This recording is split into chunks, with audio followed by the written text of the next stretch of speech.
spoken with Nancy. I like her though. But I've never spoken with her. Yeah. A lot of people You're the don't only like her. one that. They get really angry. Yeah, Some people. Can't behave. Yeah, I see now. I like her dry sense of humor. He's quick-witted, I think is the word I'm looking for. Yeah.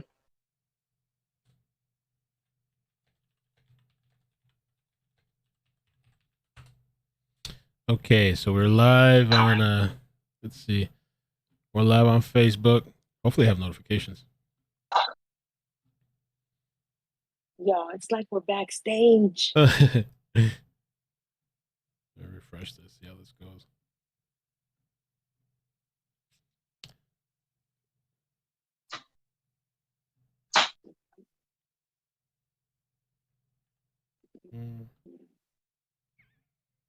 Let's see. Okay, we're good. What's up, everybody? It's iCkEdMeL. Welcome. I have Discord people on panel with me behind the scenes. And there was this one of the recent podcasts Nancy Grace came out with about this woman, jealous woman sets boyfriend's home on fire. Text, I hope your house is okay. I figured we'd just pop in and say hi and listen to the story together. I couldn't find too much. I found a few articles on this, but not much about this lady. So I'm just gonna give it a minute for everybody to join. Grace, we were doing Twitch just a bit ago, watching some crazy body cam footage. Jealous woman sets boyfriend on fire. All right.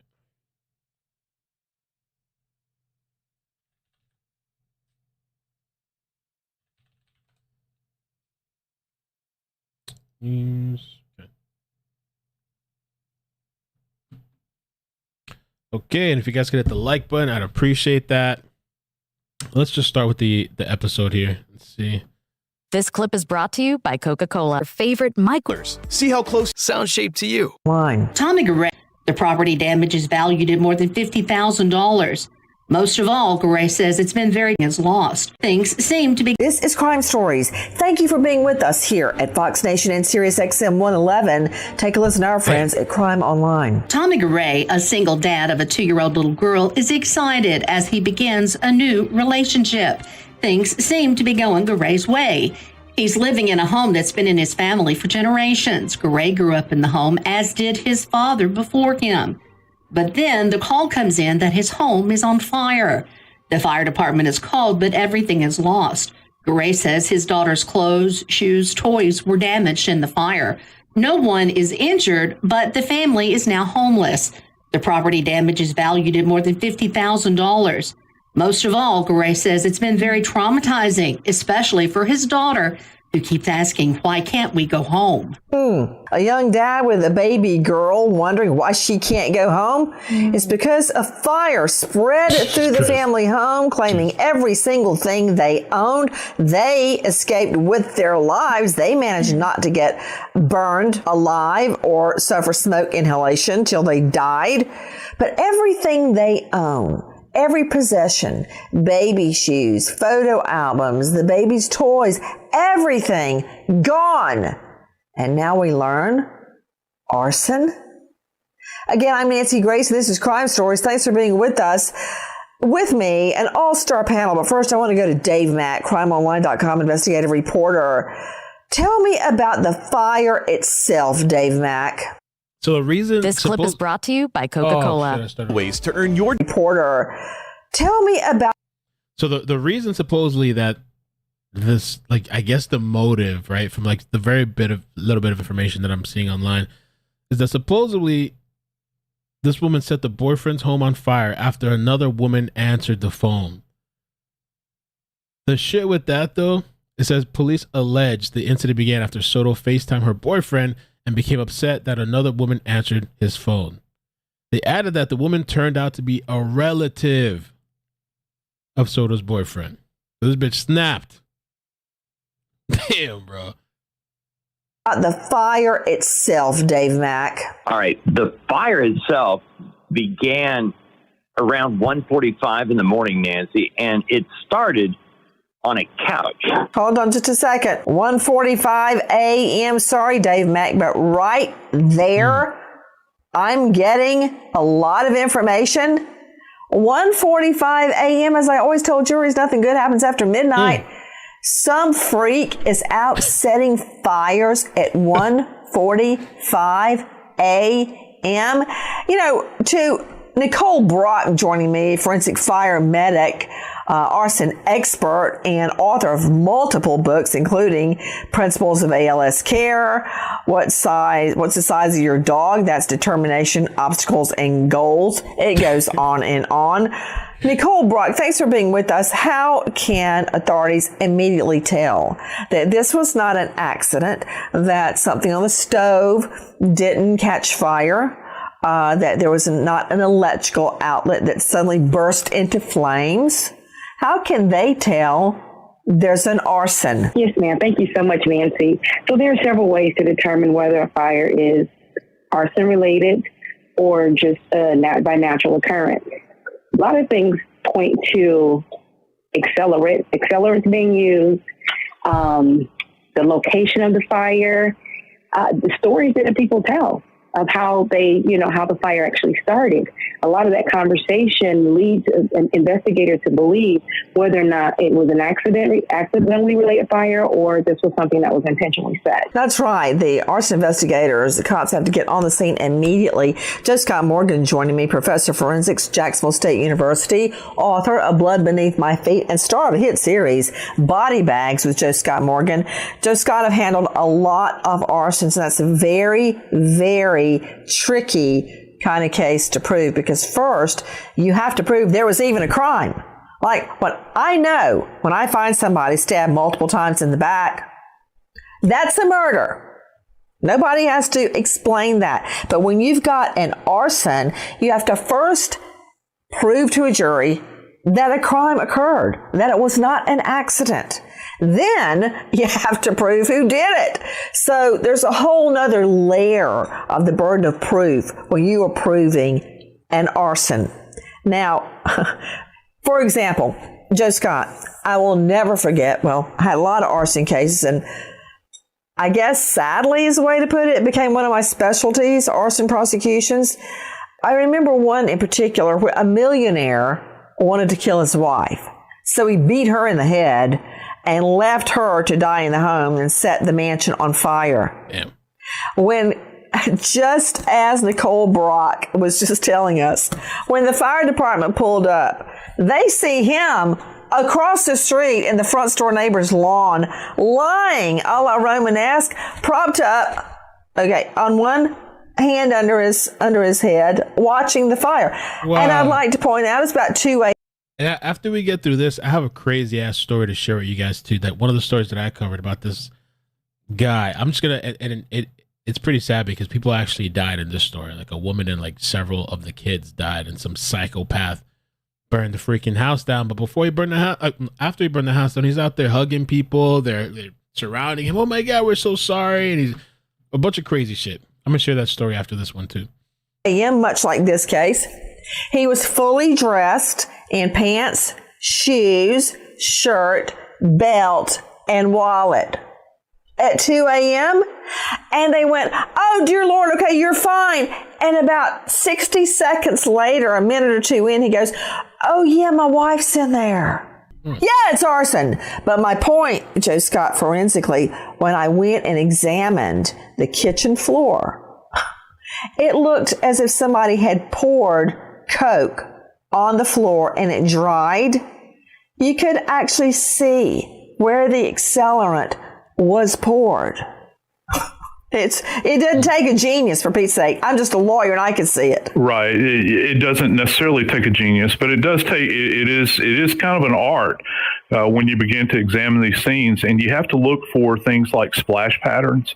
And that is, if you take accelerant and dump it out over an area, the fire will follow that pattern many times. And also, to what Nicole had said earlier, you begin to think about, well, why would a fire in this specific location begin here? You're looking for point of origin. If there's no electrical sources, or if you don't have evidence that, say, for instance, somebody has a Christmas tree set up there or a bunch of paper set there and somebody pumps a cigarette into it. A little portable heater. Those are the worst. Yeah, they really are. And Joe Scott, in the case I just told you about, you know what the defense was? Yeah. Are you what's that? sitting down? You may need to lay down. That the electrical, not even the electrical socket, the switch, the on and off switch for the light just spontaneously burst into fire. That was the defense. Yeah, and that, again, if that's what their contention is, that would have been removed, and the crime lab would have actually examined that, and you would have people that specialize in arson to do that, to kind of pick that apart. And there's a whole array of things that we can do. You can look at chemical signatures relative to accelerants. You can look at the splash patterns. You can look, this is really fascinating to me, where the most destruction is where the fire started. Where it originates. There you go. So back to you, Dave Mack. And guys, remember, jump in. I've got Matthew Mangino with me, high-profile lawyer, former parole board member. Don't like that part. Executioner's Toll author. You know, that's a great book, by the way, Matthew Mangino. Listen to this, guys. Executioner's Toll: The Crimes, Arrests, Trials, Appeals, and my favorite part, Last Meals of 46 people in the U.S. Okay. And Dr. Jory Crossan joining us, psychologist and professor, St. Leo University, author of Operation SOS. Matthew, before I go on to my next point with Dave Mack about how we know this was arson, explain how difficult it is to prove an arson case. I mean, they're going on with all this stuff, but, you know, apparently the article says, too, that while the house was on fire, video was recorded showing Soto lighting the couch on fire. Apparently there's video. The fire spread, torching the entire home, causing over $50,000 worth of property damages. Holy shit. I tell you, I love prosecuting arsons because it was a legal and mental challenge for me. It's not like a dope deal gone bad, you know, or burglary or car theft.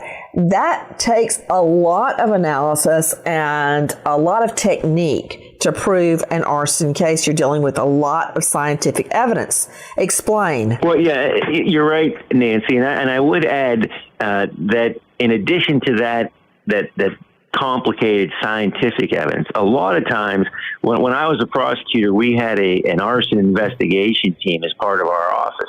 And one of the things that was so important was just that old-fashioned police work, canvassing a neighborhood. Because as you mentioned earlier, you know, sometimes people who set fires, they like to watch it. They like to see the fire department there, canvassing a neighborhood to see what people observed before or after this occurred is so important in terms of an arson investigation, along with the very technical analysis that's done to determine whether or not, you know, what the origin of the fire was, what the accelerants were, you know, what were there multiple accelerant areas. There's so many different things. You know, was there forced entry into the home, which is indicative of someone who went in there to start a fire. So there's so many aspects to an arson investigation and ultimately an arson prosecution.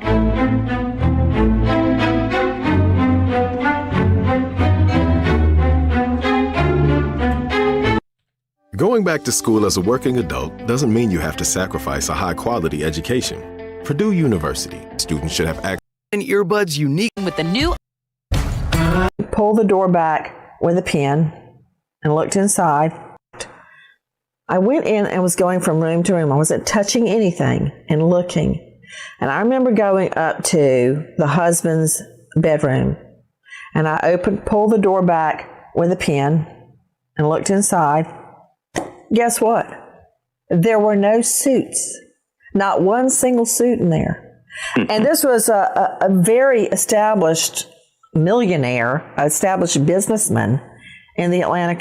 Apparently, I got an email. I didn't realize Nancy Grace covered Shanquilla. So if we do cover that story, maybe we can listen to her on that one. Community. I'm like, where are the HELL or his suits? Well, my investigator and I went to every laundry within a 5-mile radius. It didn't take 5 miles, by the way. It took 2 miles. We found that he had taken all of his suits and dress shirts to the laundry to be cleaned about 3 days before the fire. Then I got to thinking, And I knew he had a warehouse. So we, about 1 a.m., executed a search on the warehouse. Guess what I found there, Matthew Mangino?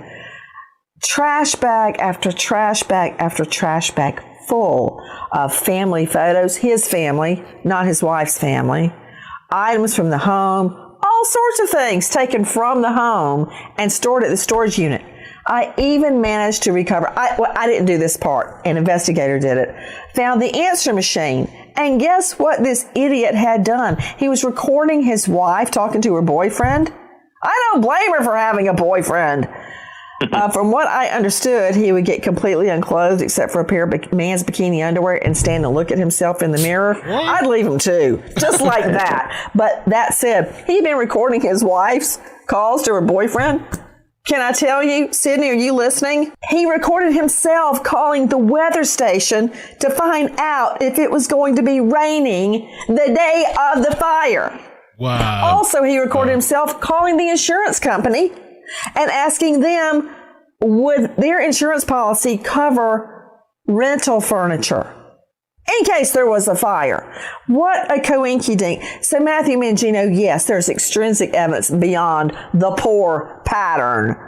You know, you mentioned something else really important, where the fire starts. That fire started in the kitchen area, but not in any of the appliances, the stove, none of that. It started on the floor. Okay, and you could see where the accelerant had been poured and then consumed by fire. It left a mark on the floor. Dave Mack joining me, crimeonline.com investigative reporter. Back to Tommy Garay and his little baby girl left homeless. Where did this fire start? This fire started on a couch in the living room of the home. Stop right there. Dave Mack, was there a forced entry? Yes, actually there was, Nancy. In that 1:45 a.m. 911 call for help, the homeowner said that somebody had broken into his house, stole several items, and then set the house on fire. Broken in, stole, and set the house on fire. Okay. Wait a minute. I need Dr. Jory Crossan on this. Dr. Jory, as I call him, renowned psychologist, professor, St. Leo University, research consultant, and author. Dr. Jory and Nicole Brock, I mean, woman, listen. This is not high tea at Windsor Castle. So please jump in, lady. Dr. Jory. Yes, ma'am. Dr. Jory, so somebody breaks in to steal something. Now, that's common. That happens every day, a burglary. But why set the place on fire? A lot of people do it just to cover up evidence of a theft. You know, so those are those things. It erases fingerprints and DNA and, you know, things of that sort, any kind of cameras that are in the room or recording devices. So a lot of people do that just to, go ahead. No, Nicole, you finished, Dr. Jory. Quit being rude. I know I did call on you like your school teacher. But Nicole, you know, I always think of burning down a house, Jackie, when you've committed a murder. But she's right. Nicole Brock is right. Some people would burn the place down to get rid of evidence of a theft. They must have wanted something really badly to cover up evidence of a theft. I mean, really? You go in and steal a TV and the VCR and the laptop and you burn the whole place down to cover that up? Really? Do you see that, Nicole Brock? I do. I see that. People fear jail time, especially if they have a past. They are already, got a criminal history. So this is a way to not link them back to the criminal history that they're familiar with. Well, here's the thing. I'm following through your statement, Nicole Brock, to its logical conclusion. Yes, so Dr. Jory Crossan, she's saying they fear jail time. So they burn the place down. If they fear jail time, why the hell are they breaking in to start with? Well, they think they can outsmart it because, you know, arson has a personality different than other criminals. You know, and just like what she was saying, basically, they're hoping to destroy evidence that could link them, like through fingerprints and things like that. And fire could do that, you know, if it's consumed everything in there. But a fire, you know, I would look at where it started. I'm just telling you, Dr. Jory, the mind of an arsonist is different from every other criminal. It is. Now, I also say that about a few select other type of crimes. But an arsonist, I mean, I don't understand that you like to sit back and see the fire. You like to see the flames engulf the whole structure, all the family belongings. You know, I had to think about this the other day, Dr. Jory. I make photo albums full of all type of memorabilia from my twins. And I've got them all. I took over my husband's closet, and it takes up almost the whole closet now. And he was saying, you need to get those things digitized in case you ever had a fire. I nearly passed out thinking, I mean, I don't really treasure any belongings. Maybe those photos and my grandmother's engagement ring, that's pretty much it for the whole place. But the thought of losing those, and now I'm leading you to the mind of an arsonist that takes joy in seeing. Man, this shit is kind of for the birds right now. We need a chase, man. We need a freaking chase.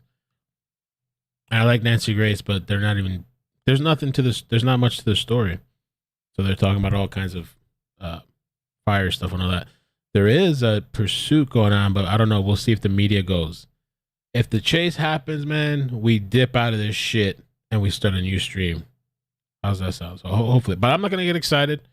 I'm not gonna get excited because this shit for a month and a half now, forever. These people have been slacking. They've been calling off chases. They haven't been doing shit in a month, over a month. So I'm not gonna get too excited, but I'm gonna keep watching. Now let me just move over. Let's shift a little bit because this thing is kind of off the freeway now, so that's not good. Probably, we'll see. They probably won't even pursue it. There was this story that was really messed up. I was one of the first ones to see the fire, and my grandson tried to go. We kept banging and banging on the doors and stuff, and we couldn't hear anybody. And then my grandson kicked in the door. She runs outside, I run outside, and then we see the whole back half engulfed in flames. I bang on the windows, hear no answer. I kick in the front door and get halfway up the stairs, but the smoke and stuff was too much, and everybody was screaming for me to get out, and the fire department came shortly after. And after that, we didn't see the kids. We didn't hear anything or anything. So, as a father myself, I can't imagine losing my two children. Other alone, he lost his house, his family.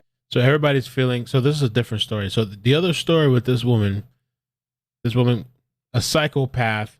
She called her boyfriend. The boyfriend, some other woman answered the phone on FaceTime, but apparently that's his family member. And the psychopath burned down the house, the entire house. She got enraged, and sent this guy a text too. I hope your house is okay. So they'll text the boyfriend while his house was burning down. Crazy bitch. All right. Sutter was arrested and faces felony charges for burglary and arson. That was that previous story. This was another jacked up story that I covered a while ago. And so this house burns down, right? And this woman and her kids all dead. All right. Family, everything. So, and they say supposedly there was no working smoke detectors, which apparently is pretty common. I'm a mess. With the other story, nobody died. With this story, 4 people died. And right now, you're looking at the father right here. But this is a separate story that I covered a while back. I'm a mess. Everything. So, I'm a mess. I'm a mess. They got missed. That took place in Grand Rapids, Michigan, where a mother and her 3 sons burned inside of a home. We're also going to talk about some fire safety, and the mother's name is Juanita. You have Xavier, Robert, and Elijah. The ages were 35, 15, 14, and 10. 35-year-old Juanita Scales and her sons, 15-year-old Xavier Waldeep, 14-year-old Robert Scales Jr., and 10-year-old Elijah Scales. Now, it's reported that the fire started around 12:20, 12:30 a.m., and it was a 2-story home, and it started in the lower level with the family inside. My neighbor actually called me and told me they seen the smoke, and I came running. It's reported that the firefighters carried the victims outside of the house to revive them. They were not breathing, had no pulses. The mother died at the scene, and her 3 sons were transported to local hospitals where they were pronounced dead upon arrival. Firefighters pulled the victims from the burning home, but none could be saved. Robert Scales and Elijah Scales died later Wednesday morning. Robert Scales confirmed that his wife and his 3 children died in the fire. He was at work at the time when the fire broke out. Says he was at work when he got word that his house was on fire. FYI, there's 2 Roberts. So there's Senior, which is the father, and there's Junior, which was the child that passed away. I went speeding and seen a fire truck speeding, an ambulance speeding. Now, it's reported that fire officials said that when they arrived, it appeared to be no working smoke detectors. They have said that they found no working smoke detectors here in the home. Officials believe the family's lives would have not been lost. Also, there was 2 dogs that died in the fire. It's a lot of questions, you know. I have, you know, and it may take time for the answers to come out, you know, but I know God got something else for me, so, you know. I know God got something else for me. Okay.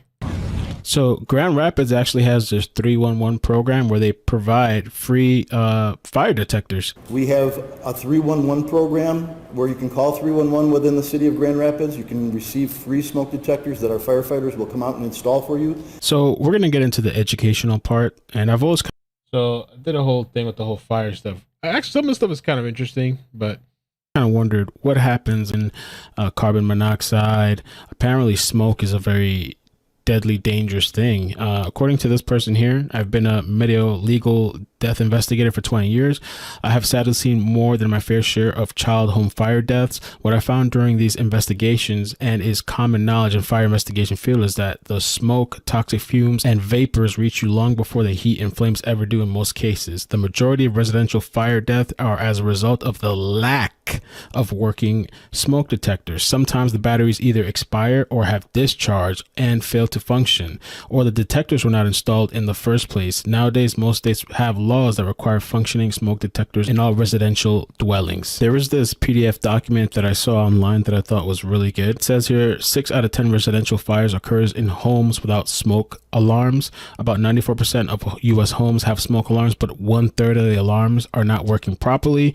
Working smoke alarms cut your chances of dying in a house of fire in half. A house fire moves deadly speed. In 3 minutes, the room where it first started can be consumed as fire grows and picks up speed.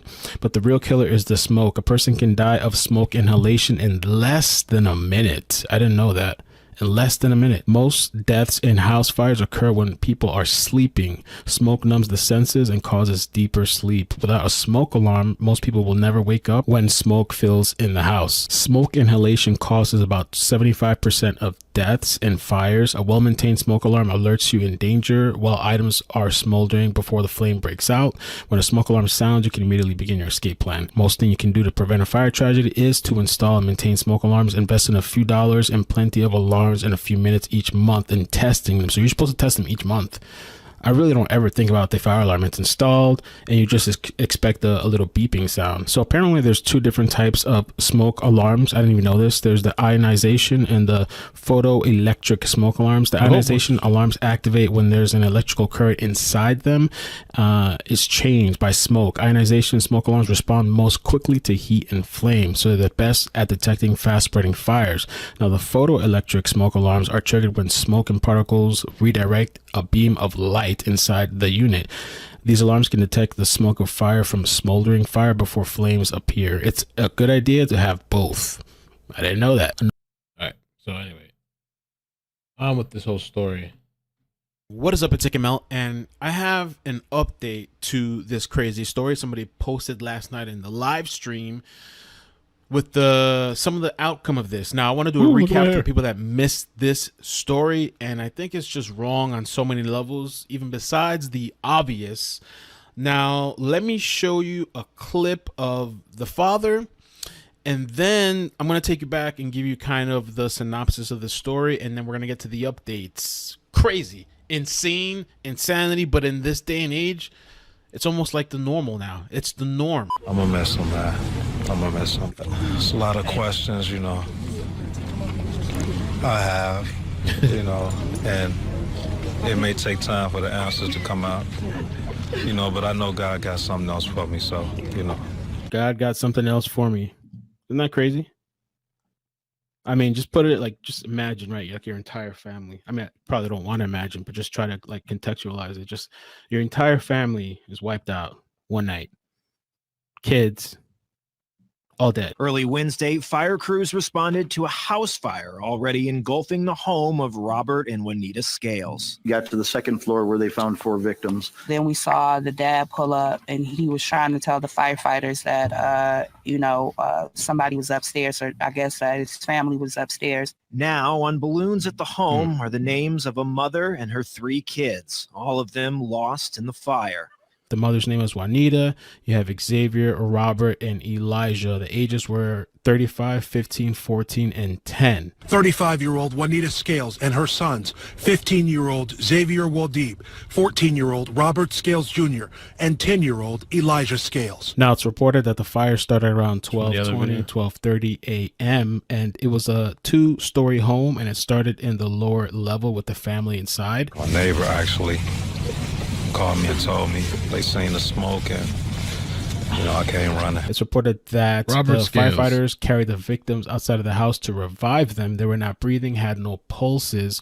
The mother died at the scene, and her 3 sons were transported to local hospitals where they were pronounced dead upon arrival. Firefighters pulled the victims from the burning home, but none could be saved. Fox 17 spoke to husband Robert Scales Thursday night in front of the family home. Nothing that I ever could see coming. Oh, baby. You see that shit? Loved ones have stood in support of Robert and his family. And somebody commented something that was so true and so interesting. This actually happens in a lot of crime. Tell me if you guys have ever heard of this. A lot of times these people are sick. They'll return back to the scene of the crime. I mean, I guess he didn't have a choice if he was called, but a lot of times people, murderers, they'll come back to the scene of the crime. They want to see what's going on. They'll even go to the funeral. They'll go to the gatherings. They'll set up they'll help you on the search. They'll be out there searching with you for a missing person, knowing that they're the ones that did it. He said, God got something for me. And a lot of people were saying that was kind of a strange way to say things. I don't know what that means. It is kind of strange. I have, and it may take time for the answers to come out. But I know God got something else for me, so. So we're still recapping, and this is from February 2020. I wanted to show you a clip too from the neighbors that you might have seen in the preview. The neighbors part I'm going to skip because we just saw that. We'll make you guys watch that again. Put it right here. This is what's important. Check this out. Everything. So one family member living out of state reached out to Fox 17 with serious concerns. Court documents filed by Juanita in September 2019, just months before the fire, show she was scared of what her husband was capable of. In a requested personal protection order, she says Robert had, quote, vandalized property and has threatened to burn the house down with me in it. How crazy is that? Right? Defendant vandalized property and has threatened to burn the house down. And now the house is burnt. Is this a coincidence? No way. Hell no. Right? He has also threatened me in front of his children. Despicable, if it's true. Well, it's probably true, since given the circumstances.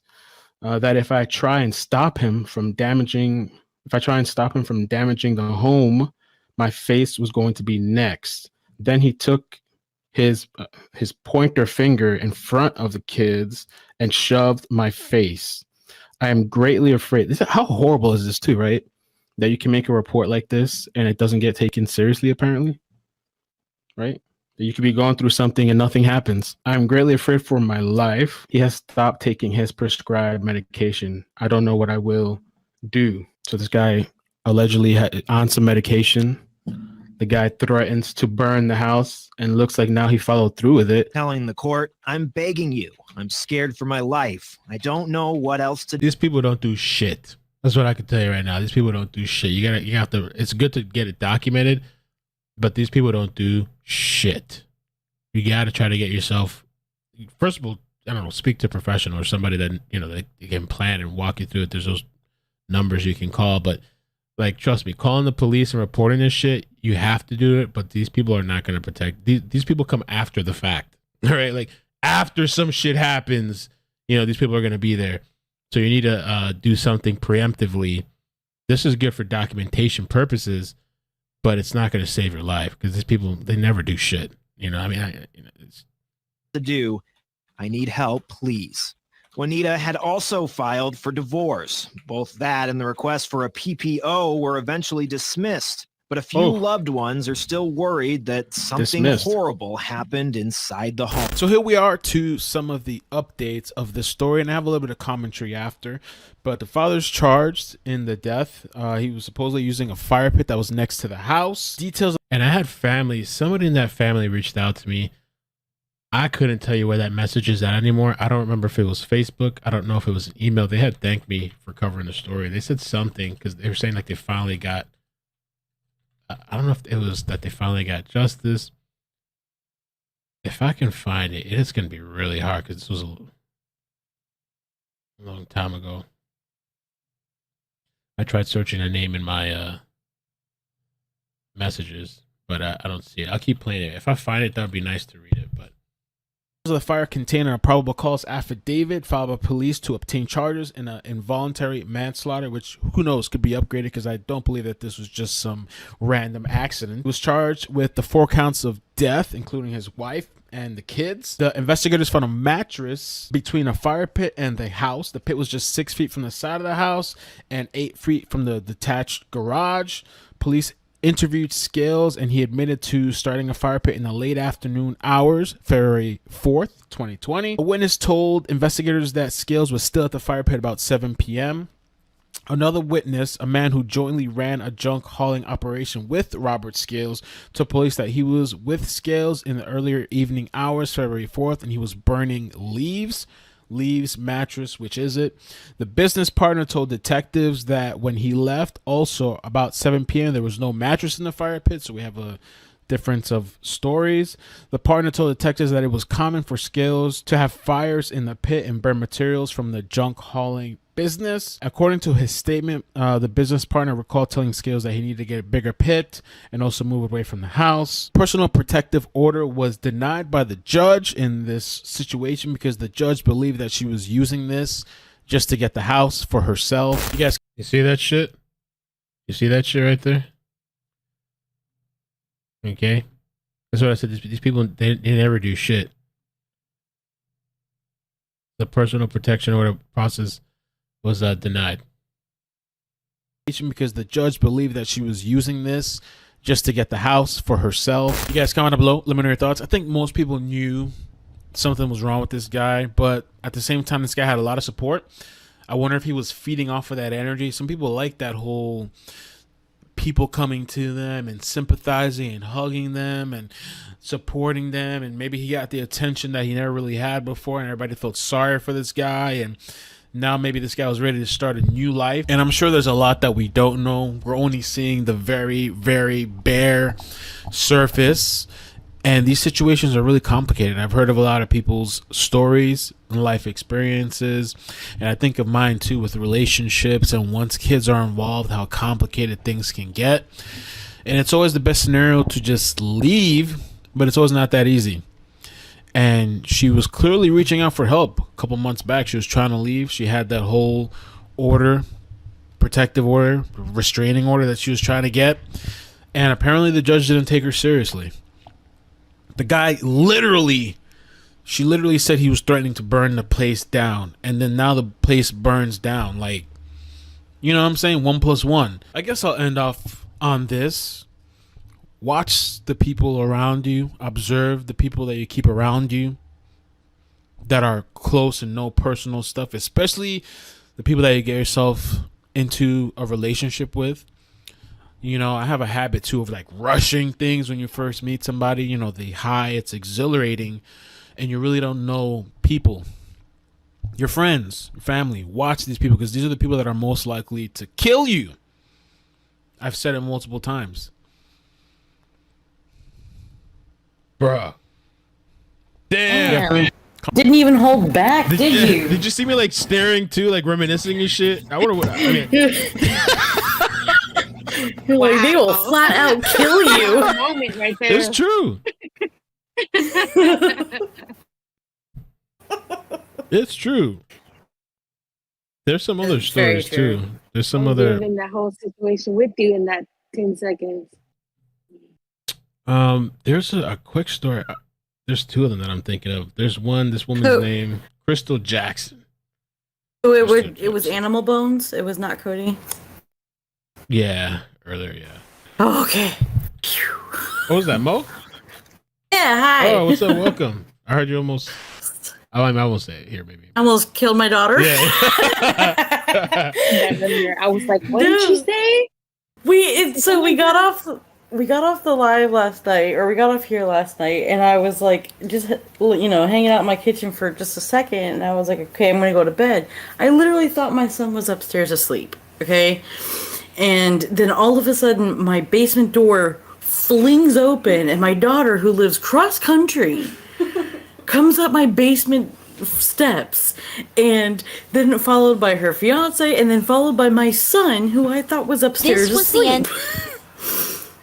And I was like looking for the knives and everything. I was freaking out. God. And then because my son had snuck out of the house while we were all chatting, and I had my headphones on. And he was like, "She doesn't hear a damn thing." And he sneaks out of the house, drives all the way down to Dulles, Virginia, picks her up at the airport, and comes back. Jesus. What? Oh my gosh. That was like a surprise. All right, I'm gonna do this video next. Okay. And so many had dreaded. Police say tiny remains found in a Rowlett landfill are believed to be 18-month-old Cedric Jackson. 27-year-old Cedric Johnson is behind bars after confessing to taking the boy's body from a Lake Highlands apartment and putting it in a dumpster.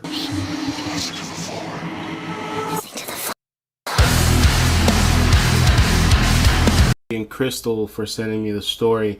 This is kind of one of those ridiculous stories. You have Cedric Jackson that was dumped in a dumpster by Cedric Johnson. He claims to have been swaddling the baby. Okay, swaddling is this thing that parents do. I did it for my daughter for a little while, not for long. When she was young, when they come out of the hospital, it makes them feel safe and secure. Now, they said that the child was 18 months, right? That's a year and a half. I've never heard of a child over 1 year old, a year and a half swaddling. That right there doesn't make sense to me. An arrest affidavit says Johnson swaddled the boy tightly Tuesday night to keep him from moving. He told police it was something he'd done before after the toddler, quote, made a mess. According to Johnson, Cedric made some sounds, began throwing up, and then became unresponsive. So I'm supposed to believe, you're supposed to believe, the world is supposed to believe that this man was swaddling a 1.5-year-old, which by the way wasn't his child, which we'll talk about later. So he's clearly uneducated, dumb, has no concept of being a parent. And then the next story is that he performed CPR for 40 minutes. I'm supposed to believe you went out and got the training for CPR. I did it for my daughter because I was a paranoid parent. But I'm supposed to believe the guy that tossed a little child into a dumpster actually took the time to wait and go learn CPR and took the time to learn to swaddle. And we're supposed to believe you swaddled a 1.5-year-old? Johnson said he then attempted CPR for 30 to 45 minutes before taking him to a dumpster, which police say was then emptied into the landfill. I'm sorry, but I have to say you're a liar, okay? This doesn't match up with any kind of factual information I've ever heard of about a child that's 1.5 being swaddled. That's just the dumbest thing I've heard. So clearly this guy's an idiot. He's also an animal for discarding this child like trash. And those 40 minutes that you said you were doing CPR, you could have called 911. Maybe the child could have been living today.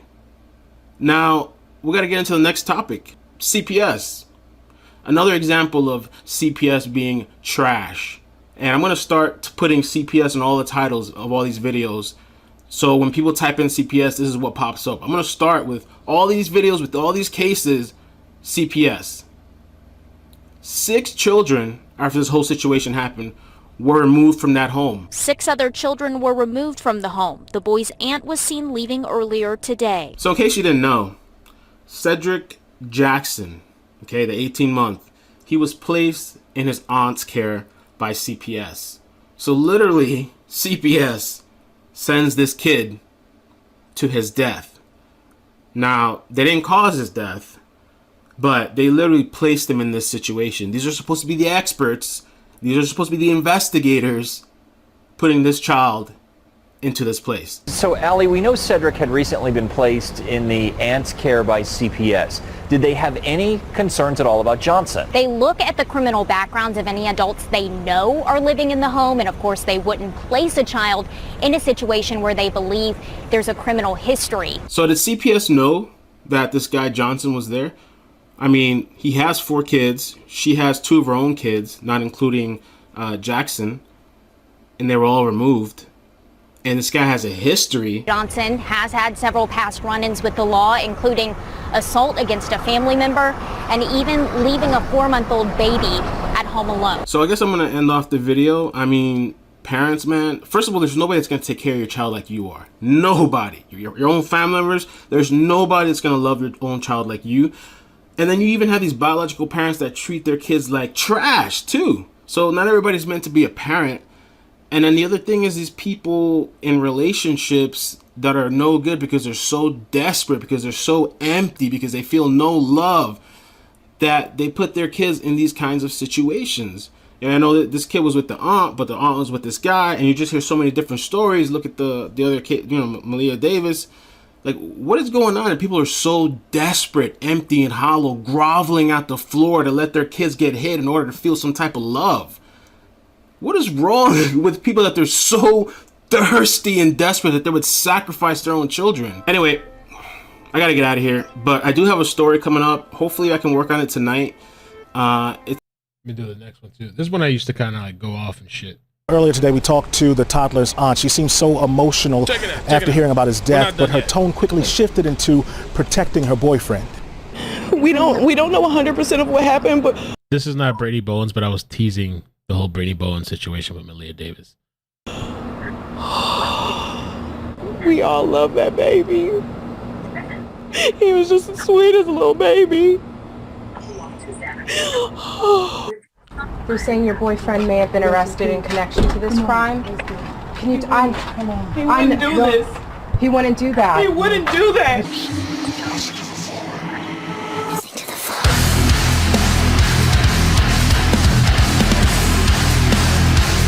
What's up? It's iCkEdMeL. How you doing? And I came across this clip from 4 days ago, and I'm honestly not surprised. Are you? The woman defending the actions of this guy. It's probably not possible. It's not 100%. We don't know what happened. We don't know 100% of what happened, but let's just go with the story that he swaddled this child, right? I want to talk a little bit more about this. There hasn't been really any updates on this story, unfortunately, but we're going to bring it a little bit more attention. And some of the things, besides the CPR for 45 minutes, was ridiculous, right? I know this guy that doesn't even know what swaddling is because he claims that he swaddled the child at 18 months. He probably just really tightly wrapped this child in whatever to keep him from moving. The reasoning that he was giving behind doing this is because the child made a mess with ketchup packets. Let me say that again. His reasoning, what they're saying, that he swaddled this child is because he made a mess with ketchup packets. An arrest warrant states Johnson told investigators one time CJ made a mess with some ketchup packets, so he tightly swaddled CJ at night to restrict the child's movement. He says early Wednesday morning, CJ was wrapped up and started making noise. After he unwrapped him, he began throwing up and became unresponsive. Not only that, during a forensic interview, one of the juvenile witnesses reported that Johnson would wrap Cedric too tightly, causing him to cry. The witness stated he heard Cedric crying late at night, then stopped suddenly before he disappeared. Not only that, because think about it, this juvenile witnessed this or heard it, but I guess Crystal, which is the aunt that had custody of Jackson, she didn't hear anything, I guess. It says here Jackson's aunt Crystal stated she had woke up during the night and noticed that both Johnson and Cedric were missing. She then called Johnson and confronted him about why he wasn't at the residence. It is believed that Johnson caused serious bodily harm injury to Jackson by compressing his airways and failed to seek medical attention. Trust me, if you really wanted to save this child, instead of performing 45 minutes of CPR, which is complete BS, and you're swallowing thing, that's BS, no allegedly, you're an idiot. You could have called the cops. Not only that, he did this in a house full of people. The child noticed something. This woman didn't notice nothing. His arrest now added to a long criminal history, which includes a count of abandoning, endangering a child. So it's reported that he has like some sort of long criminal history. Let me give you a little context as to the character of this male that has 4 kids, and Jackson wasn't even his own child. Dallas police said in 2010, after arresting Johnson for prostitution, his daughter, who was 4 months old at the time, was found left at home in the apartment. Police said Johnson told them that he had left her on the bed while he went to go get cigars. He goes to get a prostitute and leaves his daughter home alone, 4-month-old. Just to fill you in, this is somebody that has 4 kids. This is somebody that CPS or D, whatever the hell you want to call it, they decided, yes, this is a good place to send Cedric Jackson. This is a perfectly great home. Let's send him here. CPS has removed 6 children between the ages of 6 and 10 from the apartment. 4 are Johnson's, 2 are his girlfriend's. And I just want to make it clear too that I'm not advocating for CPS, DCF, DCFS, DSS, blah, blah, blah, blah, blah, to just remove kids and put them in foster care and that's it. I've just heard of a lot of stories. I just got off the phone with somebody now that's had to fight to get custody of a child where the daughter had the child removed, like tooth and nail. And it's just kind of crazy that I heard some of the stories where some parents, they can't get the kids, or like family members, grandparents, you know, like things like that, they can't get custody of the kids. They have clean record, no problems, but then they put them in homes like this with Cedric Johnson and this aunt or whatever with 6 kids in the home. It's just like, so that I guess there must have been a total of 7 kids in that home, and somehow they find this feasible. But when a legitimate person is taking the parenting classes, doing everything they can, they get the hardest time ever. They get ignored. It's just ridiculous. Final thing, I just wanted to talk about the channel really quick. I just wanted to share. Oh, this was back in the day. They were demonetizing oh my gosh. I mean, everything still gets demonetized, but I have to request approval, but like it was really bad at a certain point back then.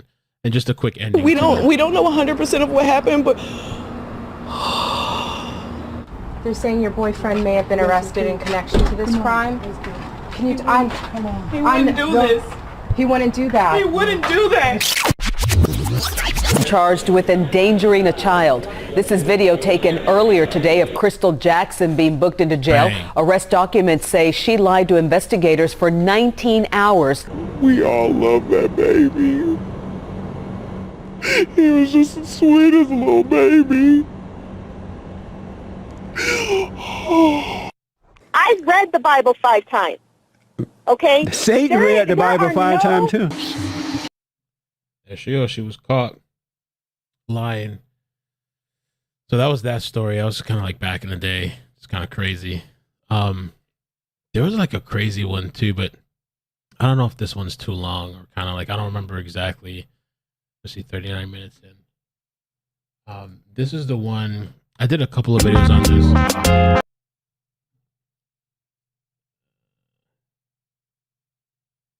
So this was a story about, I mentioned this earlier in the live. This was a story about 2 bodies that were found in a canal, right? This is Florida, local to me. And I had heard it on the news, and I decided, because back then I'd sometimes go boots on the ground, as they say. I had heard it on the news. Oh, here, I think I even found the clip. I think that's what I'm talking to the neighbor. I heard on the news that that whole situation happened where there was 2 kids found in the canal. And so I drove out there. By the time I got out there, the news media was already out there as well. And so I started walking around the canal. They had already taken out the bodies, and I had just kind of filmed it. I just wanted to see the area for myself. I ended up talking to some neighbors. And while I was looking into one story, I unintentionally encountered another story. Let me see if And see what's going on.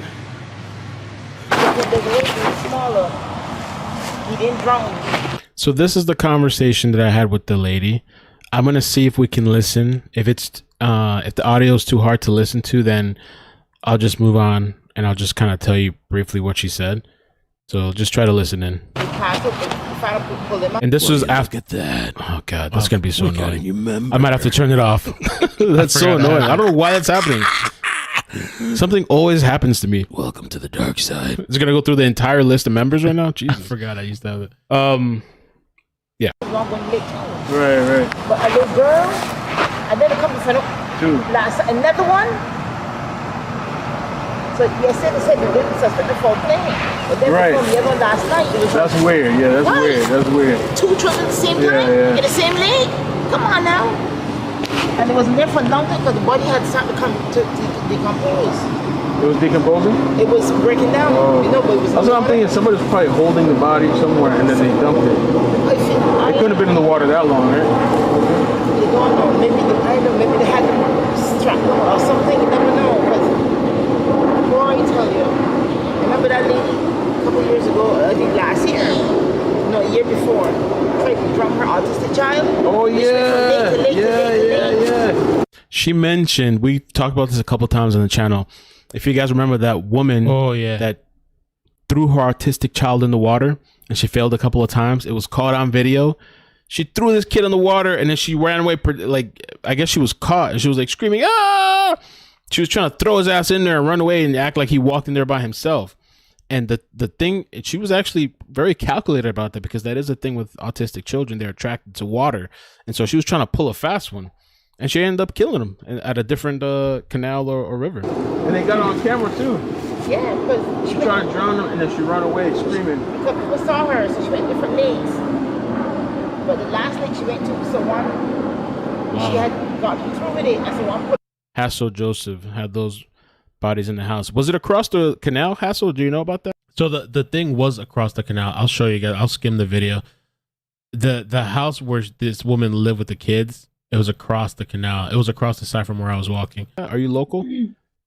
Was it in that? I gotta pull them on, call the police firm. Yeah, those guys that were working over there told me that they believe they found the mother of one of the kids. I don't know if it's one or both, but found the mother. I suppose she has some mental health problems or something like that. So I don't know. But they were saying too, they think that has something to do with it. The police over there. I don't know if the lady lived over there, or one of the kids lived there, or somebody you know lived over there. But so she was dead or she was alive? She was living. She was talking to the lady right here, and she was saying a lot of crazy stuff. And she was in the lake? In the lake. So now she's talking about the woman. She mentioned it again, but I asked her about it again. She's talking about there was a woman in this canal, in the lake, talking crazy as hell, swimming in this shit, wrapped up in like cloth and stuff before these girls were found dead. And that woman, her kids are the ones that were found dead. So she's walking in this canal shit and this white robe shit or whatever, blanket type of thing. And from what this lady had told me that lives in that area, she was telling me that this lady was asking people like, hey, can I baptize you? Do you want to get baptized? I think she had even asked if they wanted to get their kids baptized. Maybe she was trying to kill the people's kids. That's crazy. And I wonder if that was the mother of these kids. At the time I didn't know, but that was the mother. She was dead or she was alive? She was living. She was talking to the lady right here, and she was saying a lot of crazy stuff. And she was in the lake? In the lake, wrapped up in sheets. In the lake, right over there. Wow. Let's see if I can get you a picture too. That's crazy. Oh, they should have been a sacrificial nothing, you know? Shit. Maybe that has something to do with that, There's two big girls. Ain't the girls that you can that was slip and fall. These little girls don't want to go in this lake. This ain't nasty. These little girls don't want to go in the lake. Girls around that age. That's true. That's not a lake to swim in. The scenery is nice in that area, but those types of lakes, those canals, it's not for swimming. You don't want to go dunk your body in that. Pursue themselves and right. These are let me show you. They actually did a press conference. And actually, I wanted to put a members video together for you guys on this. I wanted to do this a long time ago. I just never got to put it together. This is the woman here. Her name is Tinessa Hogan. These are the two girls that were killed.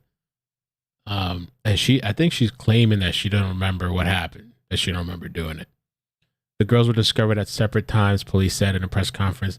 They had been seen last with their mother at approximately 5 p.m. on Monday.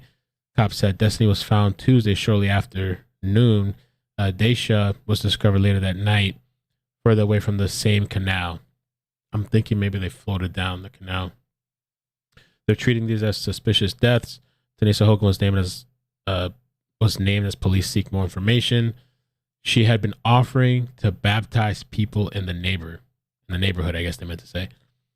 She was in the water swimming. She told that might be the same person I spoke to, Lana Johnson. She told CBS about this something that allegedly happened before the discovery of the bodies.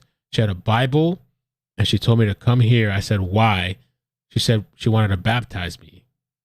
She said God told her. I said, God didn't tell you anything. And some of these people hearing these voices in their head saying it's God, it might be the devil or mental health, whatever. It's not God talking to you. But it was a really jacked up story. I had no idea when I went to go drive out there that it was going to be what it was going to be, you know?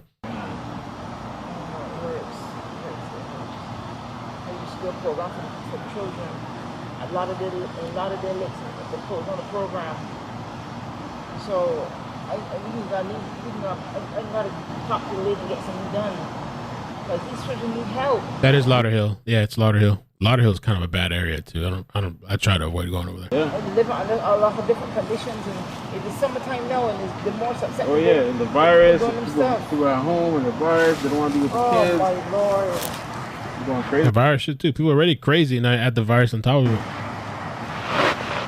Oh my God, that's crazy. So maybe that lady has something to do with it. I don't know. Wow. Because the way the water's going to, the water's moving like that way. Yeah. Wow. And I have the raw videos of this, but I just don't know right now where it's at on my computer.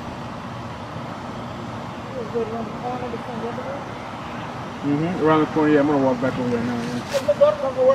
My daughter was saying, I said, yeah. All right, so that's one story that's crazy, right? But when I came out for that story, I had found out about another story. Hopefully I can skim. Let's see.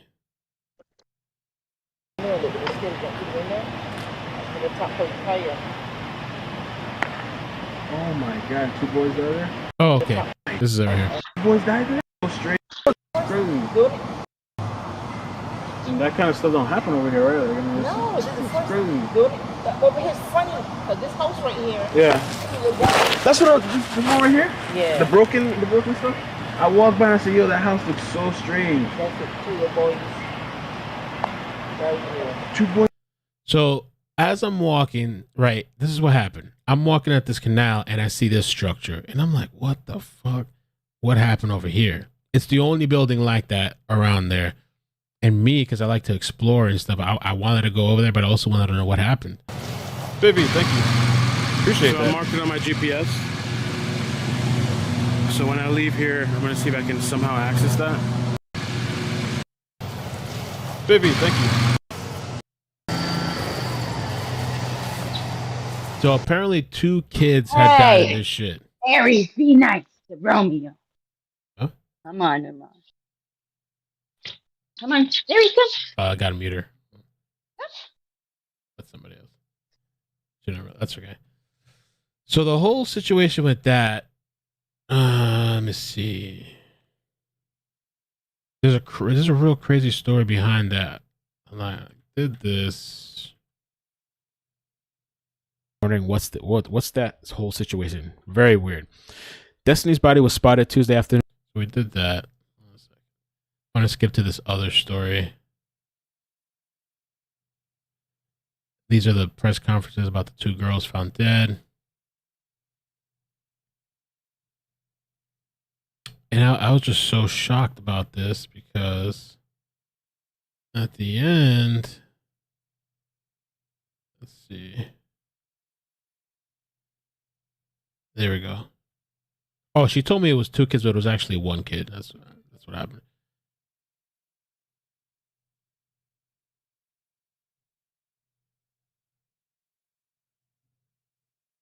.911 calls released. Release. names real quick. If not, then we'll pause right now and see.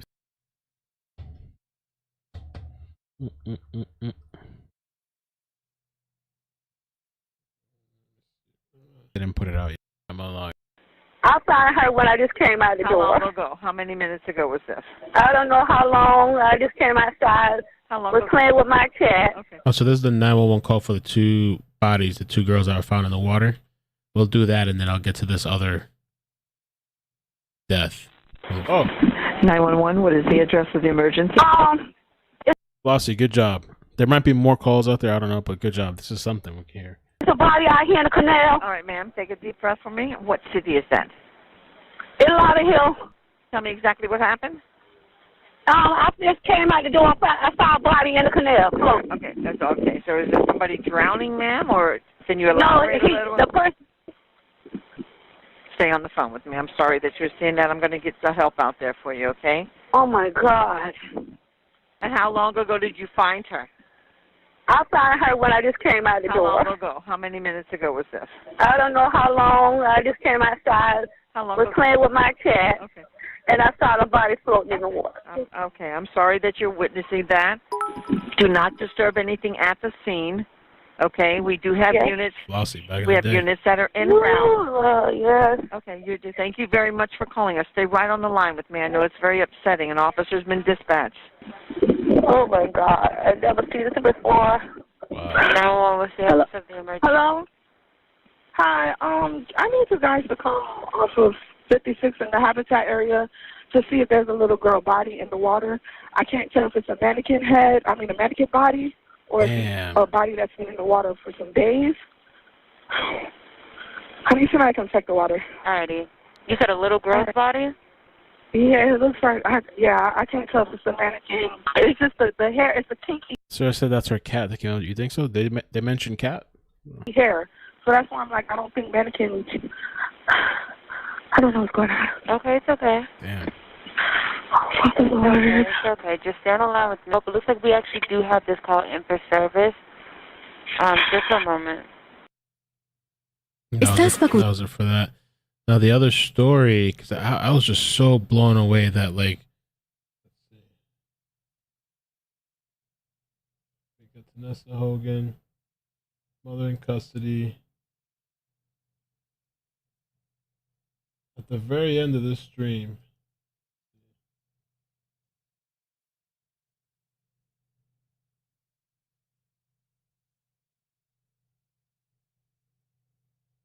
oh, where's it at? Just a moment.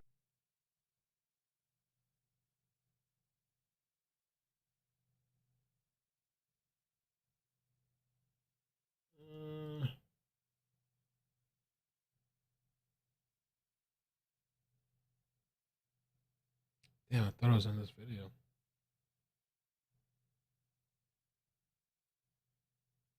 Oh, there it is. There it is. There it is. Okay.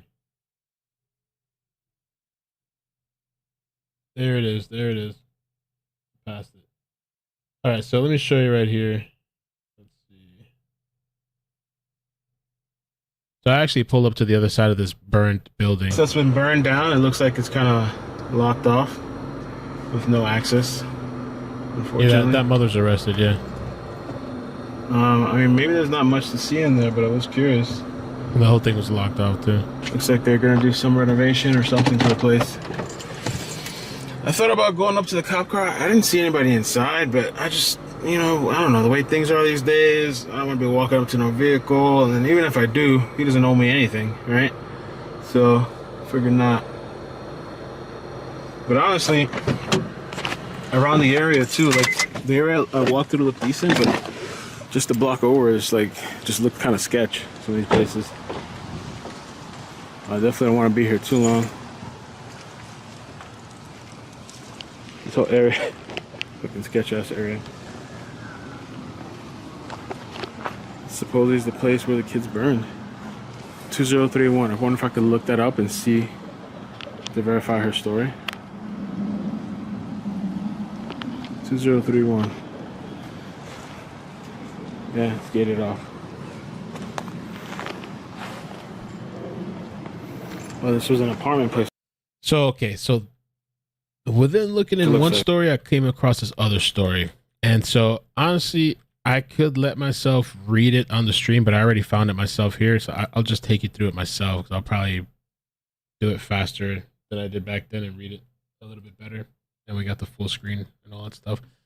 So this is the story about Lauderhill fire. So right across where these two girls were found in a canal, there was a situation that happened even further back.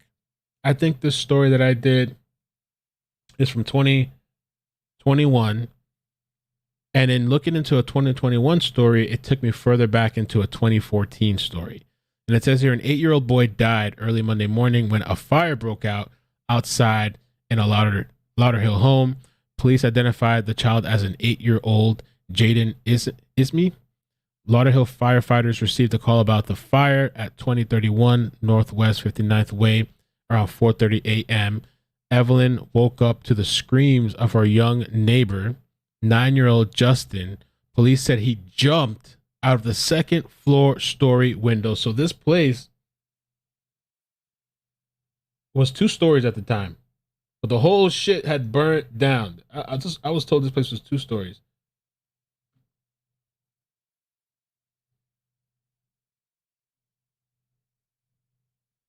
To escape the fire, and then went to get help. He tell me, "Mommy, fire inside house." Modestin said that she and Justin ran inside the burning townhome to reach the boy's brother Jaden, who was nicknamed Yo-Yo. When they reached the second floor where he was, they found it engulfed in flames. "We called him Yo-Yo, was sleeping. We can't get Yo-Yo," said Modestin. "The fire was all over the place, in the back and the front, and we cannot do nothing for that little boy." Firefighters arrived within 3 minutes, but couldn't reach the child either. Once firefighters got into the house, they tried to knock out the fire. However, the intensity of the fire was so great, the ceiling was actually collapsing on them. They later discovered Jaden's body. Justin was taken to Plantation General Hospital, where he was expected to be okay. The children live in the townhome with their mother. Their father stays there occasionally. So Modestin said Justin tried to call his parents, who says she had left them alone. So the kids were home alone. The boy called the mother. She doesn't answer the phone. The boy called the father, and the father doesn't answer the phone. After the mother and the father came home together, when they come home, they scream. They scream. They left their kids by themselves in the house. Next door neighbor Michael said the boys were left alone often. It's a tragedy. Should probably be taken as a lesson learned. Kids shouldn't be left at home alone. The boy's father posted a photo on his Facebook page 2 hours after the fire started, which he showed him and Justin crying. The caption read, "Please cherish every second." Now, and the other thing, police are interviewing the parents and other family members to determine whether this was a case of criminal negligence, because it was kind of weird, because the father supposedly had some weird story, and this lady, which I'm not going to take you through the whole conversation, but that lady had told me that the mother, like, so there was some situation where it's like they said these kids were always left home alone. And supposedly there was a story too that the father or whoever was at home had left the candle lit, because we got to wonder what caused the fire, right? Let me see if this has the video.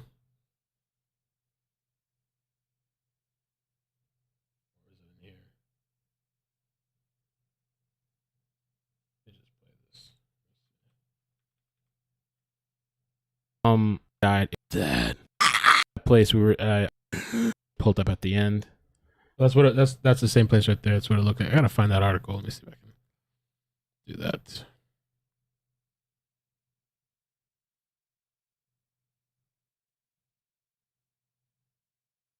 Let's see. I got it. Wrong. I want to see with the house. Let's do this one. This one has it. Local 10.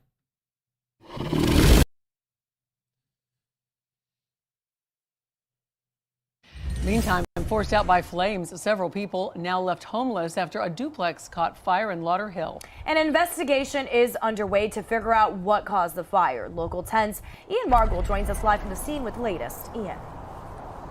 This is more than a dozen people forced out because of this fire. Take a look. They're actually cleaning up as we speak. You can see them here. That's not the house.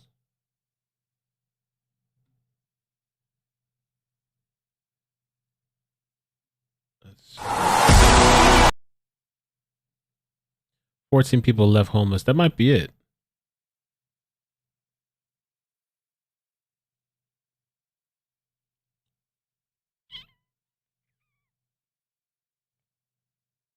Yeah, that might be it. And that fire breaking out in a duplex, and people were scrambling to get out. Several pets also had to be rescued from the burning building, and local 10's Ian Margol is live with the latest on this developing story. Ian. Yeah, 14 people have been displaced tonight. Now they are cleaning up. Many of them have lost everything. Devastating. I got to start over now. Tragedy in Lauderhill just days before Christmas. A house fire at this duplex on Northwest 17th Street, leaving at least 14 people displaced. Rodney Smith is one of the people who lived here, and it was his 4-year-old daughter who first spotted the flames. I was at work, but I got the phone call. But my daughter, she was in the room, and they said she ran out the room. Said there was a fire behind the TV, and then she ran out. Everyone inside did get out safely, and only one person had minor injuries after breaking the window. I'm not sure why those articles. I'll have to play this then. Let me see which one's more. Let's watch the video clip first. Live in Lauderhill, and Ari, is anybody facing charges here yet? Not yet. That's Adam, the place right police there. are not yet finished with their This is what it investigation. looked like. They have to consider all the extenuating That's where I was just at. circumstances first. Take a look behind. And this is from 2014, I believe. So it's just kind of weird and crazy. You never know what you're going to encounter. But I went to go to the sketch area to find that's. You can see that the entire unit yeah. has now been fenced off. It's unsafe, severely weakened by the fire that decimated a building and a family. Raw, unbridled grief. Family members and friends overcome by emotion, a scene we witnessed repeatedly all day long. The tragedy that happened in this townhouse fire is simply too overwhelming for some to handle. Firefighters and neighbors could not save an 8-year-old boy trapped inside. When the firemen come and they said they cannot do nothing, they cannot save the boy because the fire was too much. Once after he got inside of the house, they tried to knock down the fire. However, the intensity of the fire was so great that they had to back out, and the ceiling was actually collapsing down on them. The fire. So the ceiling was collapsing. That's why when I went there today, that whole townhouse thing is gone. It's just like the first level, and it's like all you saw what it was. It's crazy. It's like it's all gone. Jaden Ismay. He's the boy on the right in this picture. His 9-year-old brother Justin on the left escaped the flames by jumping out the window. That's crazy. Justin walking with firefighters. He ran to his neighbor's house in a panic early this morning. Evelyn Mondestein tried to save Jaden. He called everybody and me to open the door for him to see if we can save that little boy. And we cannot save that little boy because he was sleeping. You tried your best though, right? Yeah, I tried my best. One neighbor told us she knows the boys, and now the whole community is grieving. I'm really saddened because it could have been my children or my grandchildren, but I knew the boys from playing with my grandson, and they were really nice kids. It doesn't matter. It's somebody's family. It don't only affect them as a family. It affects all of us as a neighborhood. Late this afternoon, police confirmed that the boys had been left home alone. These Facebook pictures show the boys with their mom and with dad. Sad. It's tragic. But there's a thing to this also, though. It's not just that they were left at home alone. There was another thing to it. They're probably taking that as a lesson learned. They shouldn't be left home by themselves. He said there's a lesson to be learned here about leaving young children home alone. Firefighters say now is a good time to check the smoke detectors cause of this fire. We're live in. I have no idea. I'm gonna read this article, man, because I covered a story. Some of you guys. Let me see. It was in one of these articles.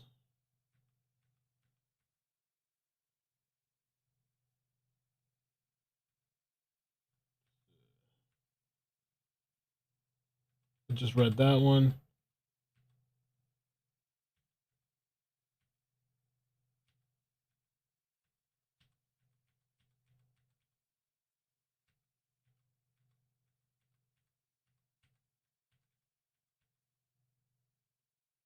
Here we go. Father strikes plea deal. Check this shit out. You know what? Let me just do this. So for now, so we can get through this. 1 second. Oh. Townhome fire has been sentenced to 10 years.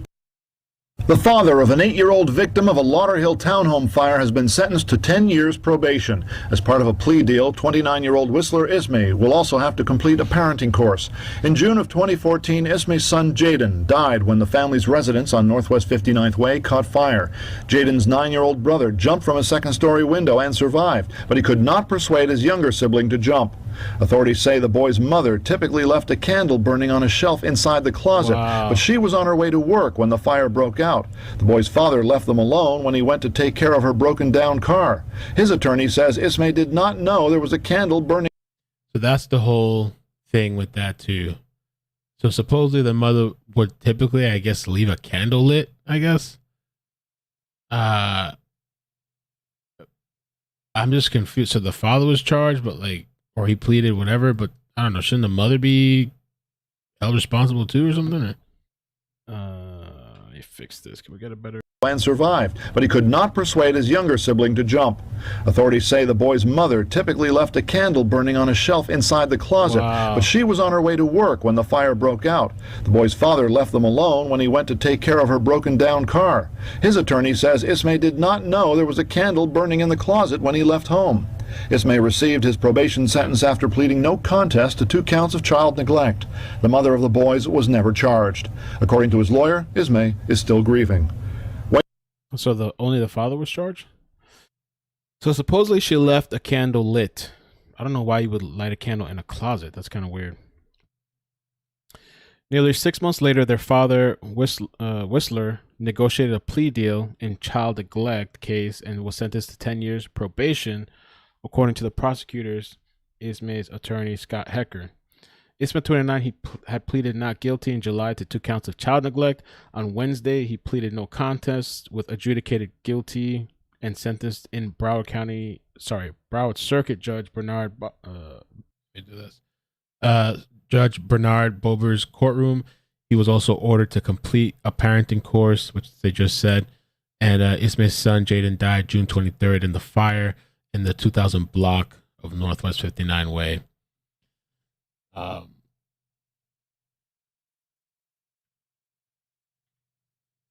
The boy's mother typically left a burning candle on a shelf inside a closet, which is just like, what the hell? She has not been charged with it. I think they should charge her ass. I don't know. Ismay was not the individual that lit the candle that started the fire, Hecker said. So the father's defense attorney is saying he didn't fucking light the candle. The mother did. This was a very dangerous situation that he didn't cause. So it's kind of like a weird conflict. I wonder if they're even still together, mom and dad. Hecker said his client, who at the time was separated from Harvey, was watching over the children, but didn't know there was a burning candle in the closet. Like, I don't know how you would not communicate that if that's what happened. Who knows what's the real story too, right? I'm sure there was a burning candle, but who knows what? I'm sure we're getting like the cleaned version of things. Ismay left the sleeping boys when he went to help their mother, whose car had broken down, which I had heard some other story about that, according to that neighbor, but I'll leave that alone. Authorities said a crying Justin escaped through the window and knocked on the neighbor's doors for help. As a man tried to reach the trapped boy, Justin stood nearby screaming for his little brother. It's horrible fucking, So I don't know. It's just weird. It was just like a look into the past. I'm at that place for these other 2 kids that were drowned by their mother, and literally right across is this other horrific story of these kids burned, Let me see this video.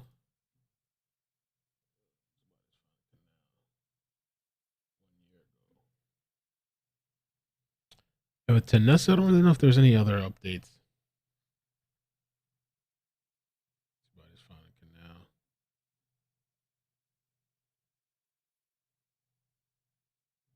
This was July 14. Let me see when this live was.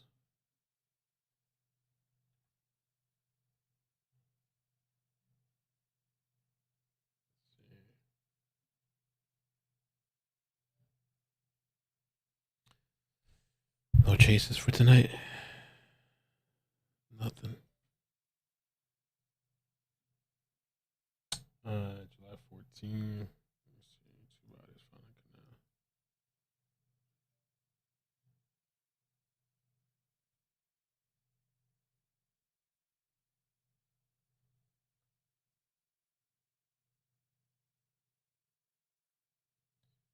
Oh, this was after.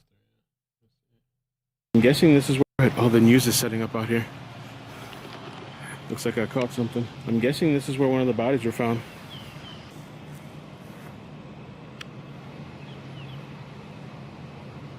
So there's a current, but it's slow.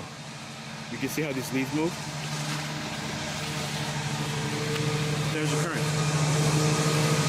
First body found down there. We walked from down there over here. Second body found down there. And you can kind of see the current of the water. It's coming this way. Caution tape was here. There's flowers over here. Rest in peace, condolences.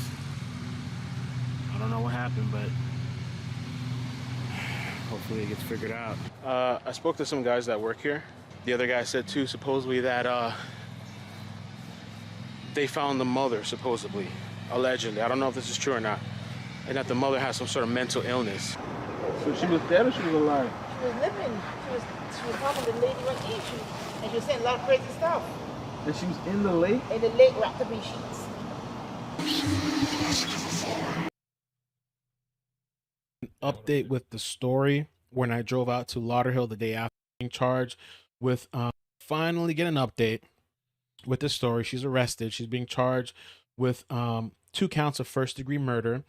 And this is kind of a nutty, crazy situation. If you haven't seen my videos, I'm going to put the link down below because I went out there in person. One is a live stream longer form. Allegedly going around the neighborhood, reported that she was asking to baptize people swimming in the lake, in the canal, also asking to baptize people's children. Hogan had been in a hospital care after reports that the mother had been acting erratically, swimming in the canal and asking to baptize the kids in the neighborhood the day before the girls were found. Well, their mother now arrested and charged this morning. It's a sad story. NBC6 reporter Marissa Bagg with more information now on what the judge had to say. At Lauderhill Canal, their mother was arrested and charged with their murder. Lauderhill police telling us that they took Tinessa Hogan into custody Tuesday night. The bodies of her daughters, 9-year-old Destiny Hogan and 7-year-old Daisha Hogan, were discovered just hours apart in a canal near Northwest 59th Way in Lauderhill back on June 27th. On page 6, who has refused, we are proceeding in absentia on her voluntary refusal. Ms. Buckaloo is here on behalf of the state, and Mr. Romero is here on behalf of the defense. I do find probable cause. There is a signed warrant charging her with murder in the first degree, premeditation, 2 counts. I am making finding of proof evident, presumption great, based on the allegations. I am going to hold her no bond. She will have to go before her division No bond. judge in order to have her division judge hear an Arthur hearing and make any determinations as to bond. I'm ordering no possession of firearms, weapons, or ammunition while her case is pending. And I'm also ordering that she not have any contact with any minors under the age of 18 while her case is pending. Is there anything else on Ms. Hogan's case that we need to address? Yes, Your Honor. I'd just like to ask for the court to order sealing the warrant and affidavit for the 90-day period due to the fact that although probable cause has been found, it is still a pending investigation. I wonder if they ever unsealed that affidavit. Or at the time, they did seal it. I never looked back. Maybe one day I'll look into it. Not right now. It's kind of late, but affidavit. With more work that needs to be done, and any information in that affidavit being released right now could taint any potential ID or witnesses. Okay, thank you. Mr. Romero, do you have a legal objection? Yes, sir. My colleague will address it. Sorry about all the echoing too. That's not that's their end. I have no objection to that. Okay, thank you. So I will sign an order sealing it, and I will provisionally appoint the, anything else? The attorney. All right, thank you. And that's that. A little bit of look back into the past, a little bit of improvisation. I don't know why it looks like that. Why is that all like weird like that? It's weird. Yeah. Looks all like, oh, I guess when it looks kind of like blocky or something. That's kind of weird. I gotta fix that. It's not supposed to look like that. Something with Streamlabs.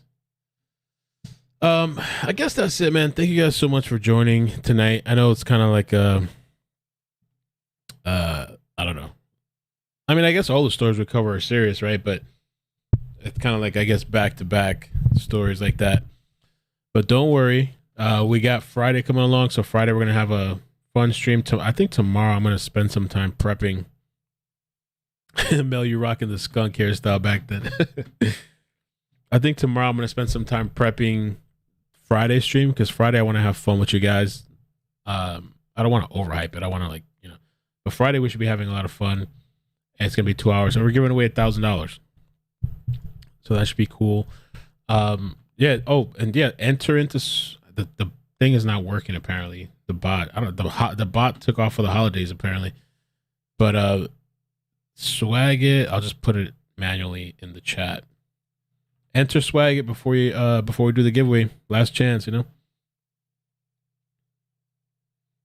Now what the hell did I just do? Swag it. Put it in manually.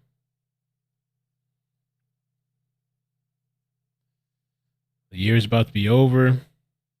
2022. Oh fuck! I didn't mean to do that. Somehow put two bodies along with, what the hell? Why did that happen? Must have previously typed that.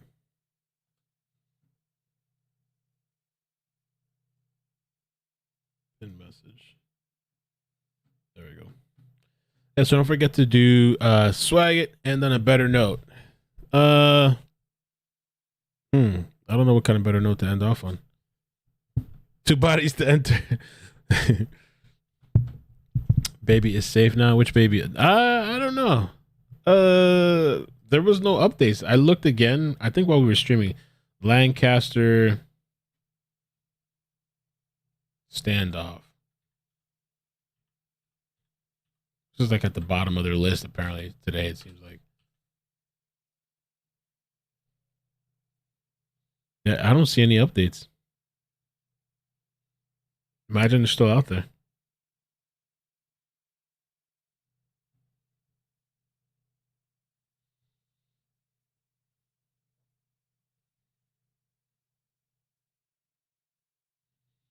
Maddie's gifts. I haven't bought anything. I mean, I actually got her this tablet like a week ago that I was supposed to leave for Christmas. I'm not sure what I'm gonna get her. I never worry about that stuff because my family is getting her a bunch of things, and she literally gets things all the time. So people tell me that too, like, "Oh, what did you get her for her birthday?"